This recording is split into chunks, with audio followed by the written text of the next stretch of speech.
In a time before memory, in a land carved by ancient hands, there lies a realm of rolling hills and whispered tales. A place where the earth itself seems to hum with the echoes of hobbits, elves and kings. Welcome to the Tolkien Trail. Today we're setting off on a walk through the beautiful countryside of Lancashire, following in the footsteps of one of the greatest fantasy writers of all time, J.R.R. Tolkien, the creator of The Lord of the Rings and The Hobbit. But before we begin our adventure, let's talk a little bit about Tolkien himself. John Ronald Reuel Tolkien was born in 1892 in South Africa, but moved to England as a child. He had a passion for languages and storytelling from an early age, which later led him to become a professor at Oxford University. But Tolkien's life wasn't just about books. He also fought in World War I. He saw the horrors of battle firsthand, and the friendships and losses he experienced shaped the themes of bravery, loyalty, and the fight between good and evil in The Lord of the Rings. During World War II, Tolkien often visited this very area while staying at nearby Stonyhurst College. Some believe the landscapes we're about to explore helped inspire parts of Middle-earth, from the peaceful Shire to the towering mountains of Gondor. So, lace up your boots and let's step into a world of adventure.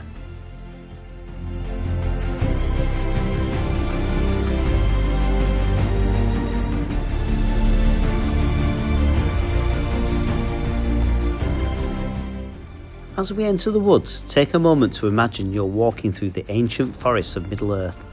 Maybe this is like the Shire where Bilbo and Frodo set off on their adventures, or perhaps it's like the deep mysterious Fangorn Forest, home of the mighty Ents. Tolkien loved trees and nature, and you'll notice that forests play a huge role in his stories.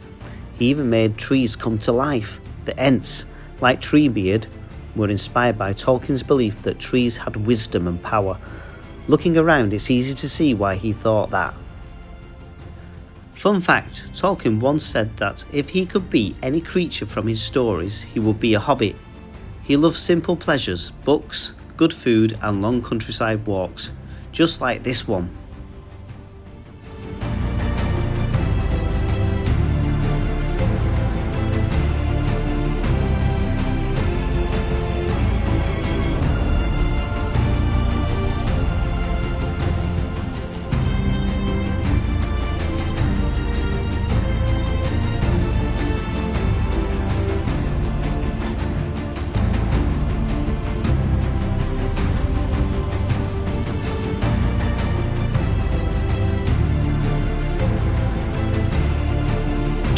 Now we've arrived at the River Hodder, one of the most peaceful and scenic parts of the trail.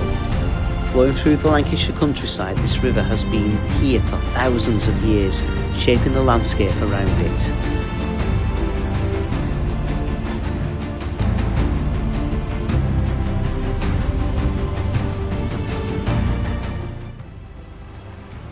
But before we continue, take a look at this old stone bridge. This is Cromwell's Bridge, named after Oliver Cromwell, the leader of the Parliamentarian army during the English Civil War. In 1648, Cromwell and his soldiers crossed this very bridge on their way to battle. Imagine the clatter of horses' hooves and the march of troops as they passed through this quiet valley. Tolkien was fascinated by history, and the idea of ancient roads, ruins and forgotten battles is a huge part of his stories. The broken bridges and abandoned paths in Middle-earth may have been inspired by places just like this.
As we leave the River Hodder behind, we now join the mighty River Ribble.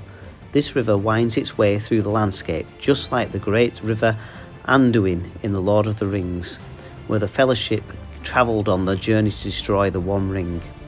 Did you know the name Ribble comes from an ancient word meaning to shine or to flow brightly? That's like something straight out of The Hobbit. Water plays an important role in Tolkien's stories, whether it's the enchanted pools of Lothlorien or the powerful waterfalls of Rivendell. Rivers often mark the start of great adventures. Looking at the Ribble now, you can see and almost imagine elves sailing into the distance, just like Frodo and Gandalf at the end of The Return of the King.